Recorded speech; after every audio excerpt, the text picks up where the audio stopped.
المودة والرحمة بين الزوجين بتتأثر بحاجات بسيطة جدا ممكن تعمل مشاكل كبيرة، وللأسف المشاكل دي بتوصل لحد الطلاق لا قدر الله، وبتكون خاصة بالتجميل النسائي عندنا في العيادة. الموضوع بيكون بسيط جدا، مش عايزة أي حرج، وحاولي إنك توصلي للدكتور وتتكلمي بكل أريحية عشان نلاقي العلاج المناسب. إيه هي المشاكل دي؟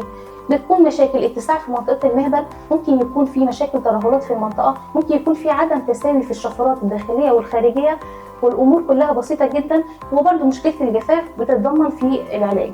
اول حاجه لو في مشكله اتساع، فاحنا دلوقتي متوفر عندنا جلسات الليزر لتضييق منطقه المهبل. الموضوع بيكون سهل جدا من غير اي الم.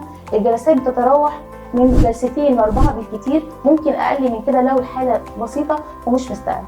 تاني حاجه لو الامور اكبر من كده او في ولادات متكرره طبيعيه كتيره، فاحنا بنحاول ان احنا نلجا لاستخدام الخيط الجراحي، والموضوع برده بيكون بسيط جدا، وده بنشتغل في العياده من غير اي الم باستخدام البنج الموضعي.